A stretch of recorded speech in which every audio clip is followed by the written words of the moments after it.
Começou aqui mais uma live. Estou testando aqui com vocês.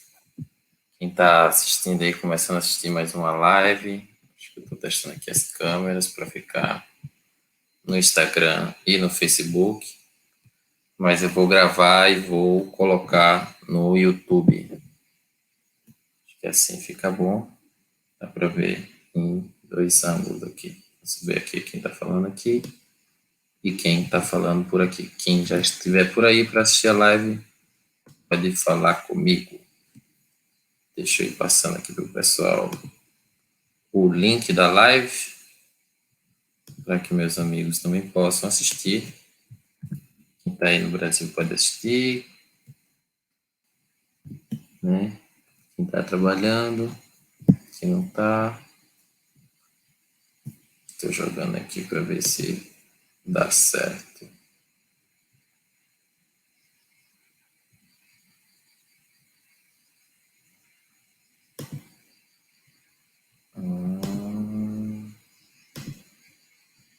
Bem, deixa eu ver aqui se já está começando a dar tudo certo na live, fazendo os testes, para poder falar das diferenças aí do governo brasileiro com o governo dos outros países. Ok. Então, deixa eu verificar aqui. Peguei aqui mais um mouse. Dos outros países. Aqui, pessoal. Estamos aguardando aí o pessoal entrar para a live. Mais uma live acontecendo aqui.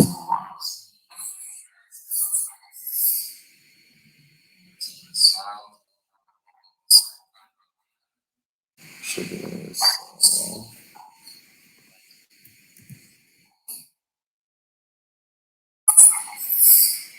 Vamos lá. Ó, o Lucas Julião aí. Como é que você tá, meu amigo? Meu amigo Lucas. Tudo tranquilo? Deixa eu passar aqui. Ó, o Lucas Julião aí. Como é que você tá, meu amigo? Aqui. Deixa eu pausar aqui, né?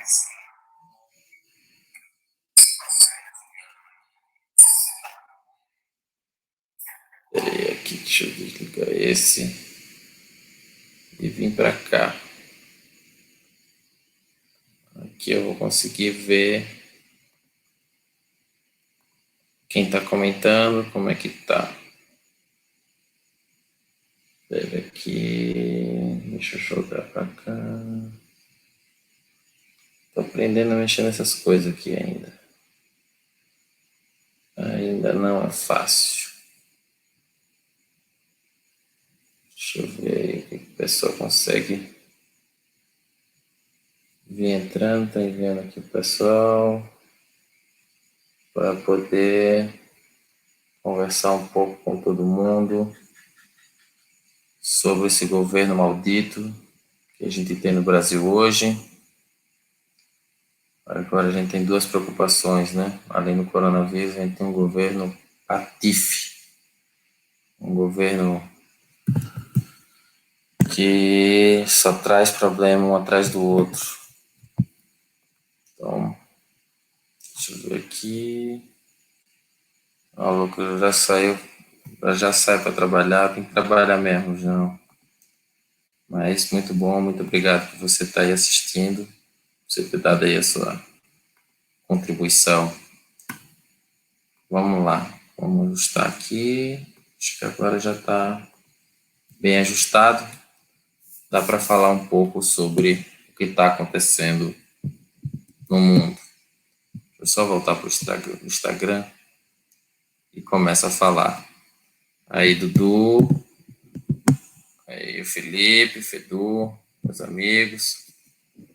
Estou aqui fazendo essa live aí com vocês para falar um pouco das diferenças das medidas dos governos do resto do mundo e do governo brasileiro. Então, vamos começar por onde eu estou, né? Me apresentar para quem está assistindo, talvez não saiba exatamente quem eu sou. Eu sou Wagner Dantas, sou analista de relações internacionais e estou no Vietnã. Estou na região agrária de Hainan, que é uma região próxima a Hanoi, próxima à capital, mas ela ainda é bem voltada para a agricultura, voltada para a plantação de goiaba branca, e tem uma cultura, uma história muito relevante para o Vietnã, porém não é uma região bastante desenvolvida, uma região bem agrária, uma região rural, uma região de camponeses. O que eu quero falar para vocês é como aconteceu no Vietnã e como aconteceu no Brasil. No Vietnã, o governo agiu de forma rápida, enquanto que no Brasil já sabia que essa pandemia se espalhava, já sabia o que ia acontecer no mundo, começava a aparecer em cada vez mais países. O Brasil não fez nada. Sabia do que estava acontecendo, viu os avisos. Os brasileiros, quando voltaram de Wuhan, os brasileiros que voltaram de Wuhan, da China, para o Brasil, eles ficaram em quarentena, enquanto todos os outros estrangeiros que estavam na Itália, que estavam nos Estados Unidos, que estavam em outros países que também tinham contaminação do coronavírus, entraram sem nenhum problema. Sabendo disso, não tomou nenhuma medida de proteção, não fechou as fronteiras antes, não fechou nada, nem o espaço aéreo, nem o espaço de fronteira, só começou a fazer isso quando começou a ter os casos do coronavírus pelo país. E até hoje não se sabe qual é o plano concreto do governo brasileiro para impedir que o coronavírus se espalhe, mate cada vez mais pessoas. Hoje o Brasil já passa de 3 mil pessoas mortas, sem contar com a subnotificação. Isso é muito grave, isso é extremamente grave. O povo brasileiro está morrendo e eu sinto muito, eu tenho todos os meus sentimentos por todas as famílias. Isso é muito mais do que um número. As pessoas têm que começar a avaliar isso, percebendo que isso é muito, muito, muito mais do que só números. Cada família, cada pessoa, cada indivíduo é uma história realmente relevante para a nossa sociedade. Então, a gente precisa começar a ter outros olhos sobre essa situação. Como foi aqui no Vietnã? Como foi as medidas do governo aqui do Vietnã para impedir o alastramento do coronavírus, para tomar medidas de proteção? Primeiro, foi feita uma proteção nas fronteiras para que não chegassem novos estrangeiros carregando o vírus. Aqueles que chegavam tinham que ficar em quarentena, aqueles que chegavam, aí o Marcos Abrão entrando aí, uma honra ter você aqui, Isolândia também, muito feliz de ter vocês aqui no canal. Estava falando sobre quais foram as medidas que o governo do Vietnã tomou, que são totalmente diferentes às que o governo brasileiro tomou nessa questão do coronavírus. Aqui no Vietnã, as medidas foram tomadas de forma rápida, o governo fechou as fronteiras, fechou os estrangeiros que entravam, tinham que fazer quarentena absoluta, ficar em casa por 14 dias, existia uma vigilância muito forte sobre os estrangeiros, sobre o que acontecia, o governo aumentou o número de leitos, as pessoas que foram infectadas fazia a medida do lockdown no bairro da pessoa e com quem ele teve contato próximo, fazia teste nas pessoas próximas que ele convivia. A população também trabalhou de forma unida, né? Aqui no Vietnã, a população e o governo trabalham de forma muito unidas, diferente do que aconteceu no Brasil, né? Enquanto o presidente fala uma coisa, o governo dos estados fala outra coisa, o ministro da saúde foi demitido durante a pandemia, um negócio assim, surreal. O ministro da saúde falando uma coisa, o presidente falando outra. Isso, se for analisar em vários casos do mundo, é quase que inimaginável, inacreditável. O governo brasileiro tem feito um papel patife, porque todas as medidas que foram feitas de forma meia boca, mal feitas, mal elaboradas, mal posicionadas. Se você for analisar como foi tratado a quarentena até agora, de todas as medidas, todas as falas que o governo brasileiro fez até agora, foi tentando minimizar a gravidade da doença, minimizar a gravidade da contaminação, minimizar os problemas que o coronavírus traz, e não sugerindo novas propostas, sugerindo um plano de contenção, um plano de retomada, um plano de ajuste, um plano de proteção, um plano de saneamento, nada disso foi feito. O Brasil tem sérios problemas, principalmente esse que eu falei por último, que é o saneamento. As medidas de saneamento já é um problema que se agrava de todos os governos até os dias de hoje. Os investimentos, as prioridades do Brasil sempre foram escantear questões principais, como a saúde e a educação. O SUS, que é a nossa maior proteção, que é o nosso maior patrimônio, tem sido escanteado a cada dia. Se a gente for analisar os investimentos dos últimos 3 anos, 4 anos para cá, o investimento no SUS tem sido cada vez menor, corte de verbas, e isso tem influenciado bastante na capacidade do SUS de receber a quantidade de doentes que já é muito, por vários outros fatores, diarreia, chikungunya, dengue, escambau, e hoje temos essa doença que afeta muito mais. Então, pegando um pouco, tirando um pouco aqui da visão da Ásia, um pouco aqui do Vietnã, se a gente for analisar, os países do ASEAN também tomaram medidas parecidas com a do Vietnã.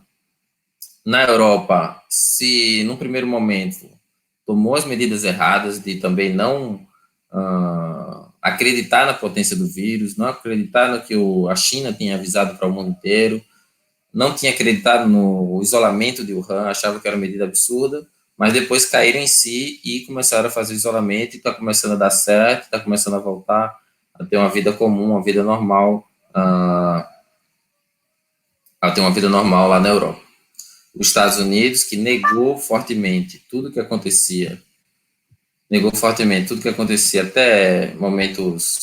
até poucos momentos atrás, teve o boom, né? Os Estados Unidos hoje é o maior foco, a maior quantidade de contaminação, a maior quantidade de mortos, e não sabe quando que isso vai parar, porque a população nos Estados Unidos também está dividida como no Brasil, e parece que o Brasil consegue importar algumas coisas terríveis, como os discursos do Trump, o Bolsonaro, subserviente totalmente ao Trump, tem feito discursos sobre do mesmo jeitinho, a questão de cloroquina, gripezinha, vamos tentar e tal, acusando a China de formas absurdas, comunavírus, como se o vírus fosse alguma ideia de implementar o comunismo no mundo através de uma pandemia.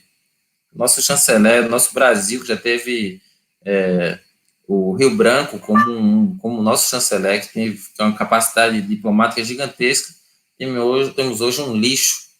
Cara, é um lixo no nosso governo, é um lixo na nossa diplomacia brasileira. O único país que pode trazer mais insumos, que pode trazer mais material, mais máscaras, tem doado máscaras para a gente, respiradores, que a China, o governo tem tentado atacar a China, tentar tirar a culpa da má gestão sobre os problemas para colocar na China. Então, é algo extremamente absurdo, é algo inaceitável como o governo brasileiro está agindo. Então, vamos analisar agora o Brasil em referência aos países da América do Sul. Se a gente for avaliar o Brasil em referência aos países da América do Sul, também é péssima a situação do Brasil. Quanto a Argentina fechou as fronteiras logo de cara, fez o lockdown, conseguiu proteger sua população e hoje é um dos países que tem menos mortos, o Brasil fez justamente o contrário. E hoje os países da América Latina, os países da Europa, os países da Ásia, veem o Brasil como uma ameaça para a saúde mundial. Porque se os estrangeiros brasileiros começam a viajar, começam a tentar sair de alguma forma para os outros países, se espalha a pandemia ainda mais. Então, as fronteiras latino-americanas estão reforçadas para impedir que brasileiros tentem fugir do Brasil para levar ainda mais, ainda levar a infecção, tentar trazer a doença para os outros países. E aí eu queria saber um pouco mais de vocês que estão assistindo, Gustavo, a Carol, Isolândia, mandou um coraçãozinho aí.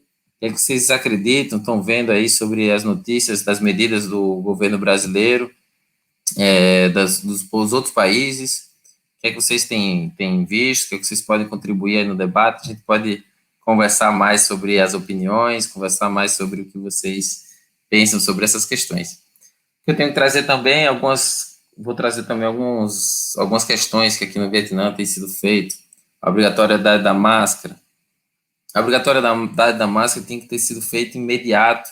Eu me lembro que logo quando começou a questão do coronavírus no Brasil, as pessoas diziam, não, só se você ficar doente é que você coloca a máscara.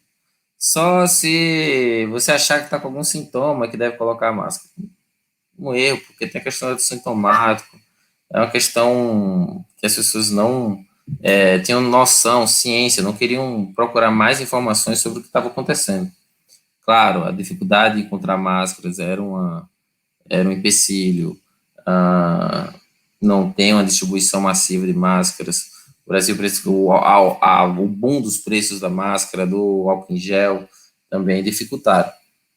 Mas é preciso hoje, urgentemente, o Brasil precisa urgentemente, como medidas para salvar a população, para salvar o povo brasileiro, Bolsonaro precisa sair do governo.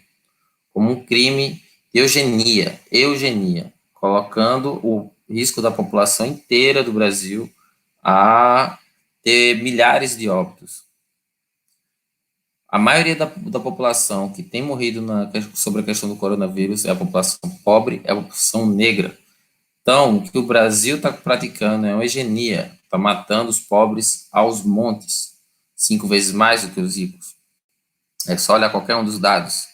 Então, a gente precisa avaliar isso e precisa colocar um governo sério, que possa tomar as medidas efetivas, que apresente um plano para construir uma barreira sobre o que uma barreira da contaminação. Não dá para um governo ficar batendo cabeça com o governo federal, ficar batendo cabeça com o governo dos estados. É absurdo o que está acontecendo. Não dá para aceitar o governo federal ficar atacando os governos estaduais. Isso precisa ser repensado de forma urgente. Hoje, a melhor proposta, o que tem sido melhor em todos os países do mundo para combater o coronavírus é união. União e solidariedade são as duas palavras principais para resolver o problema do coronavírus. A primeira palavra, união, é que precisa ter uma união entre todos os setores do governo. Então, o governo federal, governos estaduais, municipais, o legislativo, o judiciário, uma união para o combate ao coronavírus. É um inimigo externo, é um inimigo maior, então precisa ter uma união nesse sentido. Porém, tudo que o Bolsonaro fez desses últimos meses, do processo do coronavírus, tem feito de forma a toque de caixa, tem desdém, tem feito desculpa que eu tenho um corpo atlético, com nada que isso vai me acontecer, e várias pessoas atletas já tiveram coronavírus, já teve pessoas que perderam seus entes queridos sendo atletas, então não é uma desculpa. Acho que precisa de colocar uma pessoa responsável no governo para poder analisar o que está acontecendo de forma clara e não fique só respondendo interesse dos lobistas, dos grandes bancos, dos grandes empresários, como do restaurante do Madeiro, do sanduíche do Madeiro, o velho da Havan. Essas pessoas só têm interesse no próprio bolso, não têm visto a vida como uma das principais questões de defesa da nossa população. Então, o que eu estou querendo passar aí para todos vocês é a importância de se debater medidas eficientes contra o coronavírus. Não dá para aceitar que hoje o governo brasileiro, que é uma das maiores economias do mundo, esteja com um gráfico tão ascendente, tão grande, tão forte para o contágio do coronavírus. Então, não dá para entender, não dá para aceitar, não dá para, não tem o que falar. Tem um provérbio chinês que fala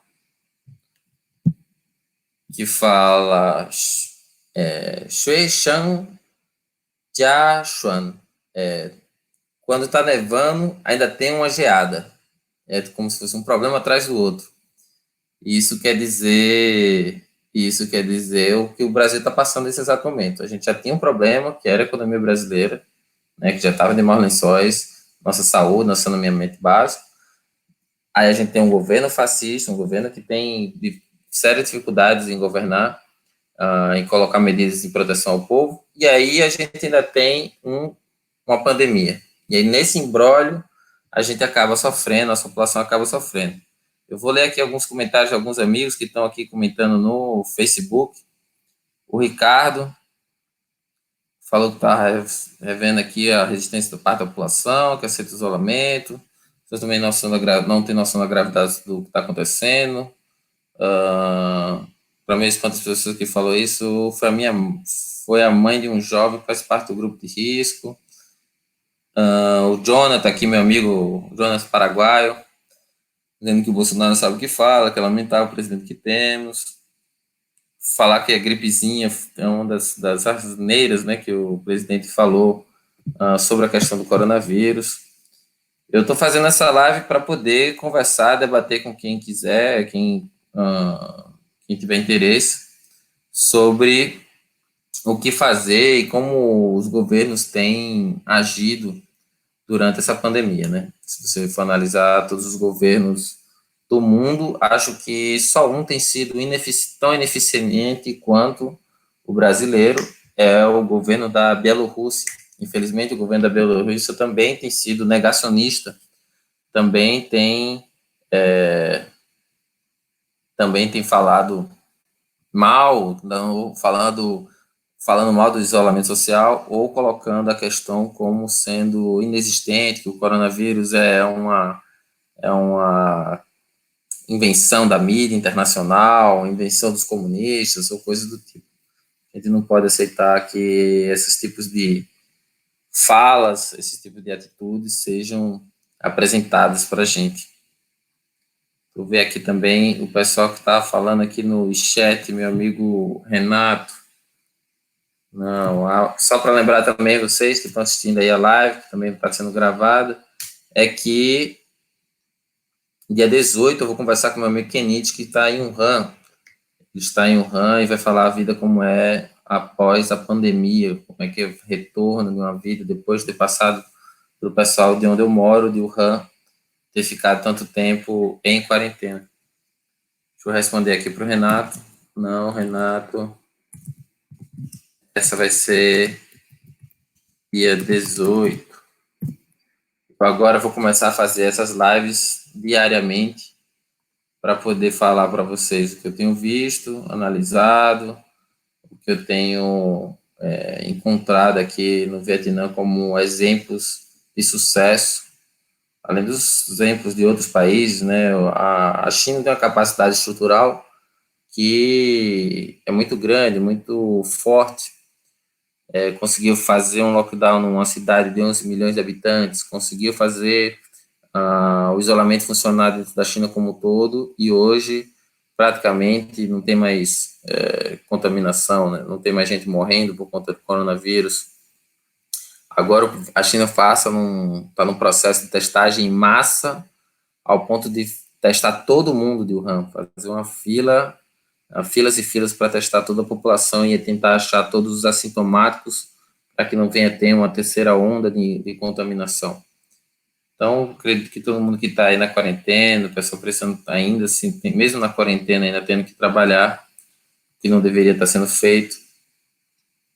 Outro problema que eu tenho visto dentro dessa questão do coronavírus no Brasil é a questão do transporte público, né? O metrô e os ônibus ainda estarem rodando, funcionando normalmente e ainda tendo superlotação. É algo surreal para mim, porque são principais locais de infecção, de contaminação, e as pessoas estão utilizando como se fosse algo normal. O governo do estado também tem responsabilidade nisso. O governo dos estados tem que garantir o fechamento do metrô, garantir que só os profissionais de saúde tenham acesso a carros, né, a carros. O exército pode ajudar com isso, a polícia pode ajudar com isso, transportando os profissionais de saúde para todos os locais, né, todos os hospitais e ambulatórios.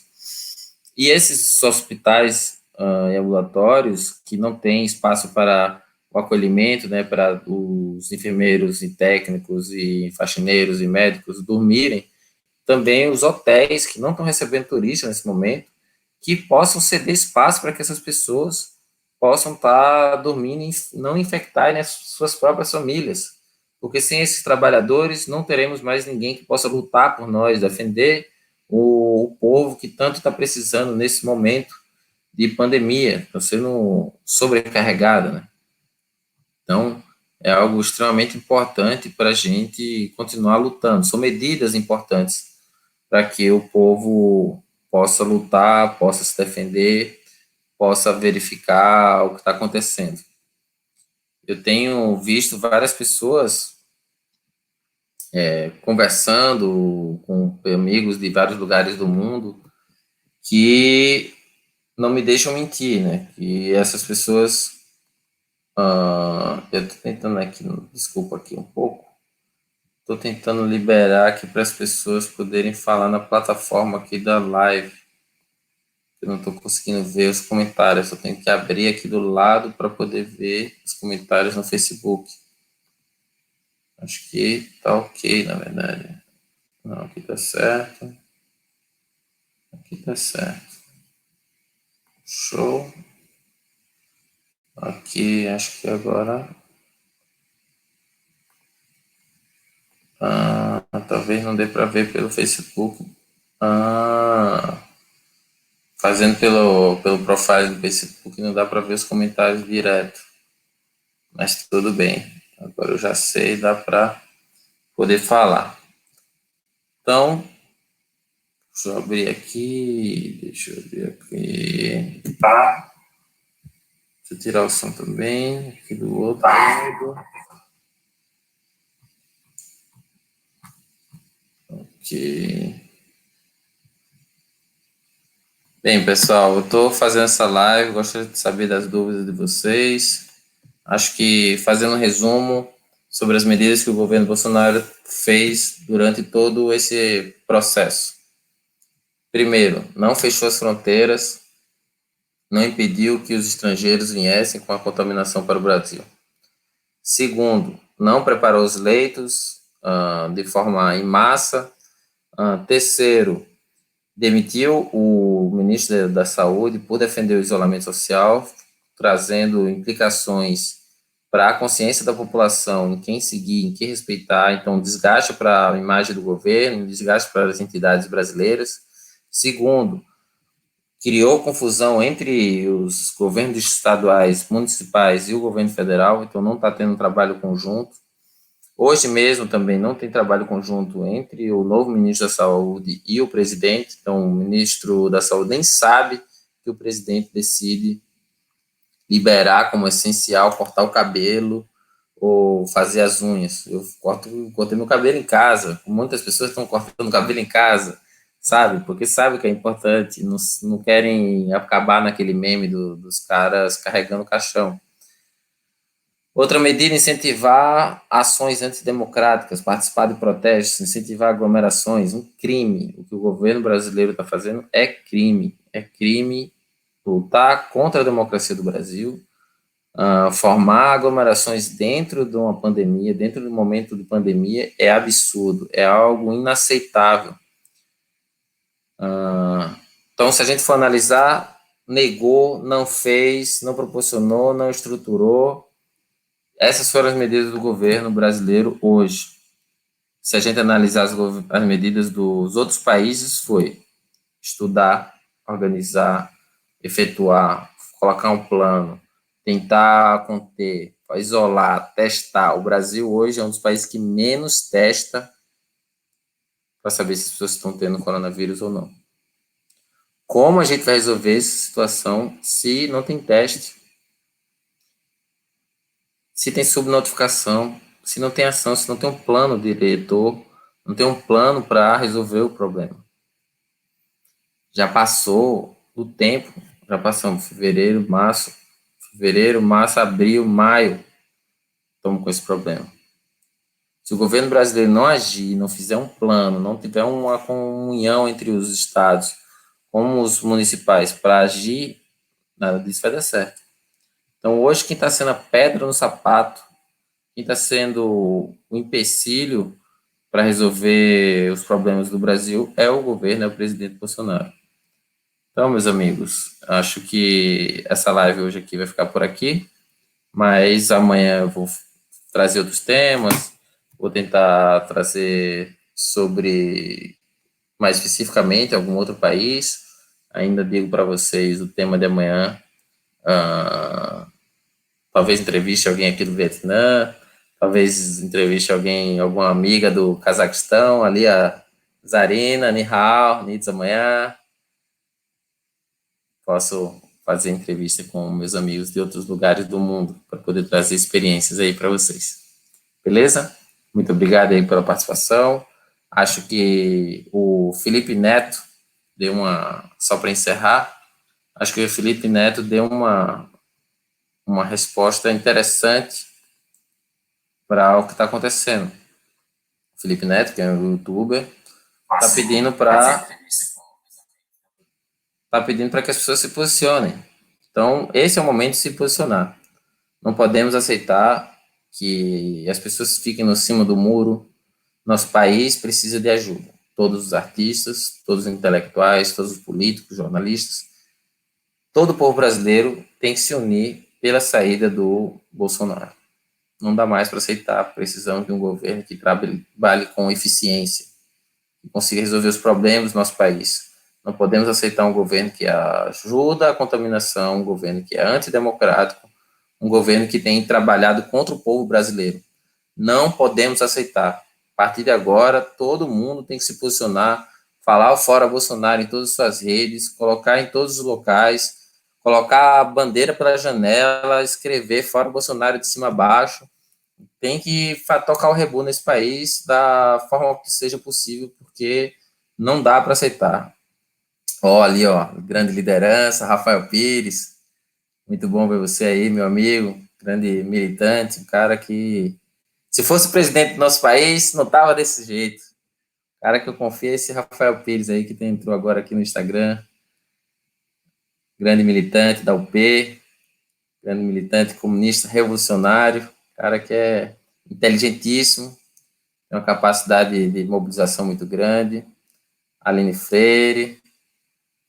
Bem, todo mundo tem que se posicionar. Espero que o que eu falei aqui na live, fazendo essa análise do que os governos, do que o governo brasileiro tem feito e os governos dos outros países do mundo fizeram, tenha contribuído aí para vocês. Mas eu acho que como está entrando um pouquinho mais de gente agora na live, eu acho que eu vou ficar um pouquinho para conversar com vocês, saber o que vocês estão achando, se vocês têm dúvidas, por exemplo, sobre as medidas que aqui o governo do Vietnã tem feito. A Cris, um abraço para você também, Cris. Aline, quanto tempo, verdade, muito tempo. Kaique também entrou aí.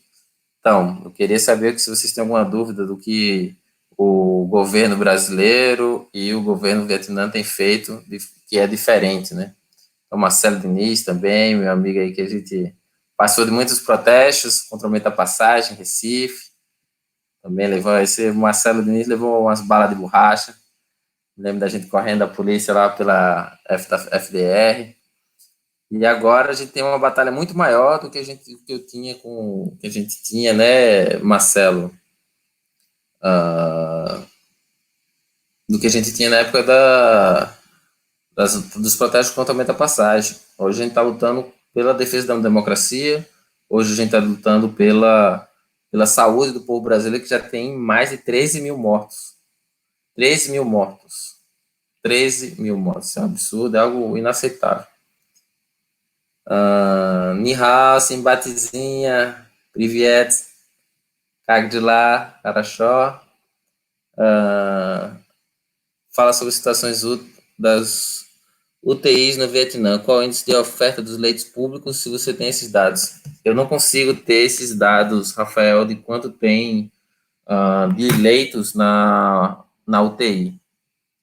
O que eu sei é que as principais cidades, como Hanoi e Ho Chi Minh, elas têm uma quantidade maior de leitos. Então, como elas são cidades com quantidade maiores de leitos, as pessoas que acabaram tendo contaminação em outras cidades foram levadas, transportadas para essas grandes cidades. Por exemplo, tem uma região aqui no Vietnã chamada Nha Tran, que é uma praia belíssima, que eu fui até no começo, aqui em janeiro, que teve contaminação e as pessoas foram transferidas, né?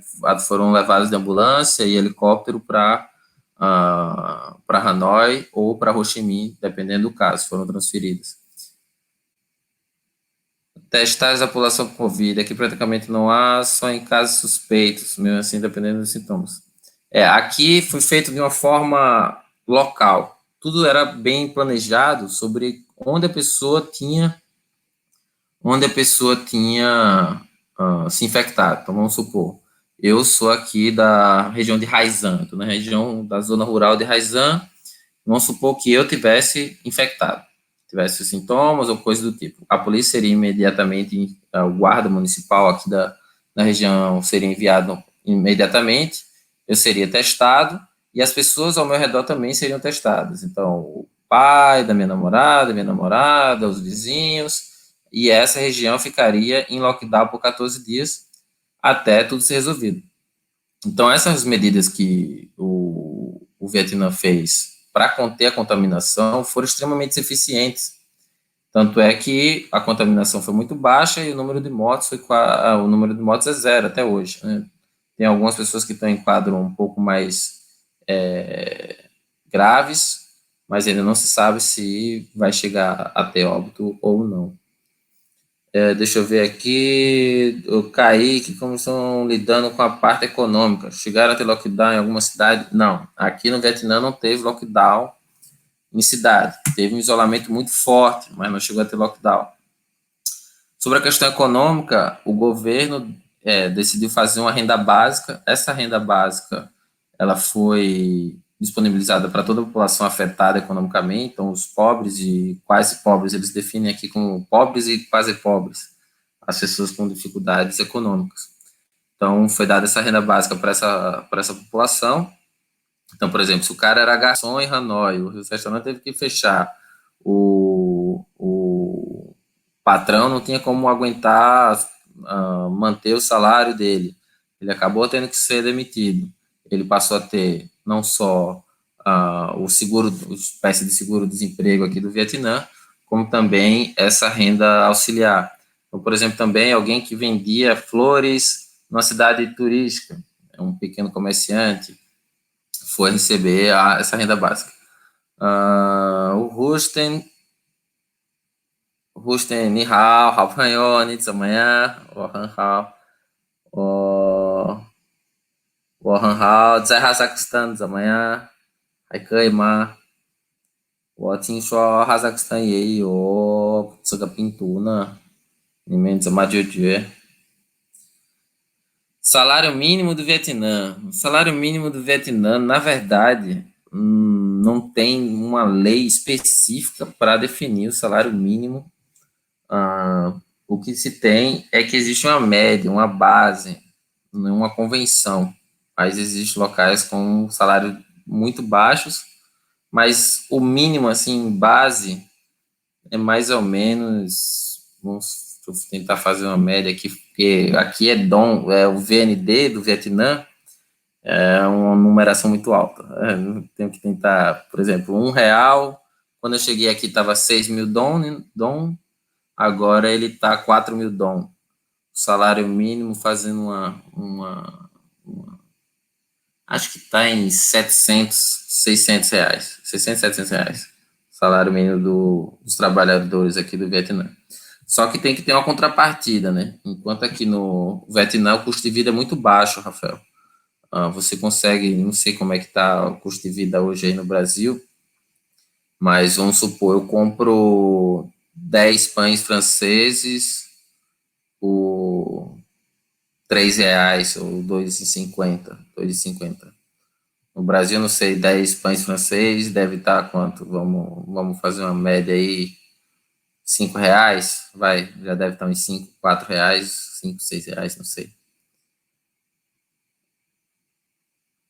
最近越来越好，那好，那我非常开心，非常开心的。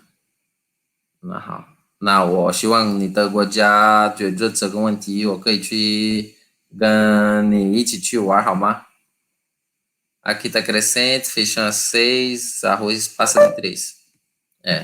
Por exemplo, também, se a gente for analisar o transporte público aqui do Vietnã, a passagem do ônibus, em média, a passagem do ônibus é R$ 1, R$ 1,50. Então, as coisas aqui é muito barato. O arroz, por exemplo, aqui é quase de graça. E a população aqui também pode plantar em qualquer lugar. Em qualquer esquina que tiver um canteirozinho, ela pode plantar ali e comer, e quem estiver passando pode se beneficiar das hortas comunitárias. Deixa eu ver aqui o Giovanni, grande Giovanni, também mandando um abraço, um grande abraço aí para o Giovanni. Deixa eu ver aqui o pessoal que está no chat também aqui. Renato.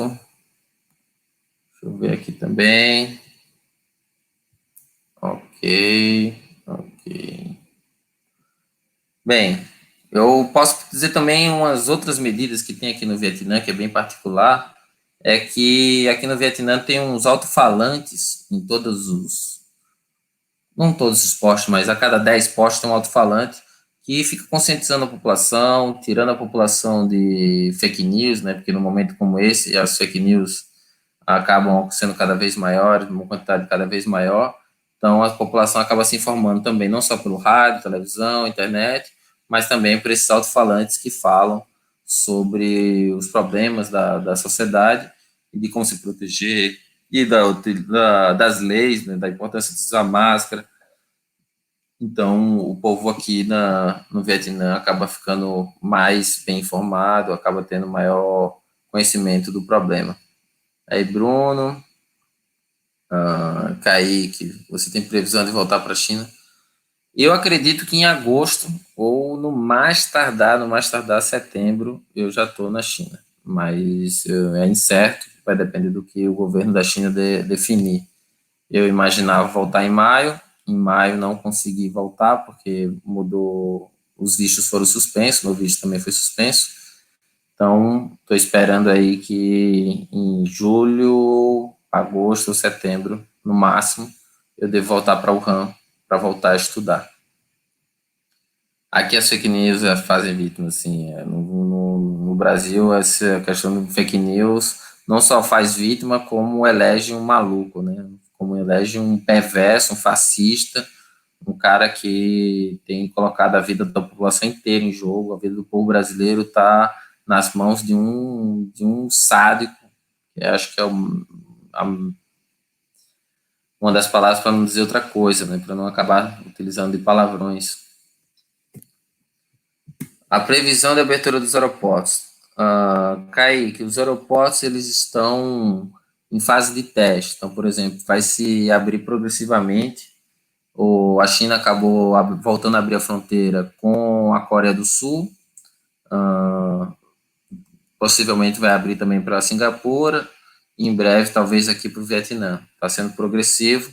Então, acredito que todos os aeroportos da China também voltem a ficar ao normal, dependendo eles acreditam que eles vão trazer um plano de contingência para cada país, mas vai depender dos outros países do mundo sobre o problema do coronavírus, mas acredito que também tudo fique ao normal até setembro. O anúncio de volta do casos em Wuhan repercutiu aí. O anúncio da volta de casos em Wuhan, o que é que aconteceu? O Wuhan começou a fazer um teste em massa de toda a população. Até agora, todo mundo está todos os dias tendo filas para testar e achar os assintomáticos. Os últimos 6 casos que tiveram sobre os assintomáticos, eles acharam, já colocaram as pessoas para fazer o tratamento, e aqui no Vietnã se viu com certo espanto, com medo, mas o Vietnã não tem dinheiro ou capacidade, como eu posso dizer, material para sair testando toda a população como está sendo feito na China. O que tem sido feito é o tratamento e o isolamento de regiões específicas. Mas o RAM, logo, logo também, esses últimos 6 casos que apareceram agora, devem ser resolvidos nas próximas semanas. Na próxima semana, imagino. Uma família acreditou na fake news que falavam de enterro de caixões sem corpos, abriram o caixão durante o velório e 5 pessoas estão doentes. Pois é, o governo brasileiro ele tem o suporte dos bolsomínios, né, a milícia brasileira, a guarda fascista, né, a SS do Bolsonaro, e a SS tem trabalhado não só digitalmente com as fake news, como também nas ruas, né, em Brasília, na Praça dos Poderes, está ali um acampamento fascista. Se fosse um acampamento MST, não duraria um dia e já teria sido retirado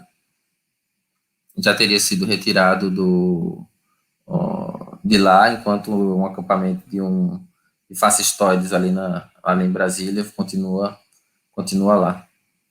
Então, é essa situação que a gente vive no Brasil, uma situação muito triste, revoltante, extremamente revoltante. Não dá para aceitar um governo como esse para um povo tão genial como é o povo brasileiro, um povo que teve pessoas extremamente ilustres, tantos poetas, tantos cantores, tantos artistas, tantos engenheiros, Santos Dumont, temos uma gigantesca gama, lista de pessoas que são referência no mundo inteiro. E se a gente for ver no mundo inteiro, as pessoas acreditam no povo brasileiro e ficam abismadas em saber que hoje o presidente do Brasil é um crápula como o presidente Bolsonaro. Bem, é isso, pessoal. Acho que quem tiver mais alguma dúvida aí, alguma coisa, a gente pode ir conversando mais ou na próxima live, ou talvez mais algum comentário, alguma coisa, eu posso responder nos comentários do Facebook ou do YouTube, não sei.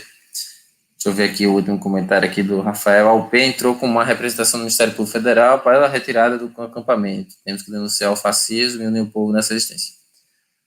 Importantíssima medida, Rafael. Acho que a UP tem feito um trabalho excepcional aí no combate ao fascismo, tem trabalhado intensamente para tentar expelir, né, esmagar o fascismo no Brasil, mas é uma tarefa muito árdua, uma tarefa muito difícil, devido que as condições materiais têm sido proeminentes para que eles um campo vasto para que eles cresçam, né? Eles estão sendo nutridos pelo governo federal, estão sendo nutridos por um gabinete do ódio digitalmente. Então, o trabalho de todos os partidos de esquerda tem que ser de resistência mesmo, de ir para cima. Não podemos hoje baixar a cabeça, temos que lutar mesmo. Tanto é que a esquerda está recebendo o povo, né, os progressistas, os trabalhadores, os revolucionários, estão tendo reforço em todas as áreas, porque sabem o quanto que é danoso um governo autoritário, um governo que seja contra a democracia. Uma pessoa, por exemplo, que é um youtuber como o Felipe Neto, hoje também está mobilizando, também está utilizando as suas redes para lutar contra um governo fascista, em vista que o que a gente tem que fazer para vencer o fascismo é uma frente ampla do povo brasileiro para impedir que o fascismo cresça e para proteger o nosso povo, né? Acho que o povo brasileiro tem sofrido muito com vários outros problemas e agora tem que sofrer com um ainda pior, que é essa pandemia e um governo fascista no controle desse problema. Então, estamos totalmente desgovernados, né? O trem está batendo e está morrendo muita gente, muita família está sendo destruída com a tristeza de perder seus entes queridos por um vírus. Então é isso, pessoal. Obrigado. Fui indo nessa. Vou fechar aqui a live. Muito obrigado. E a gente vai conversando numa próxima. Valeu.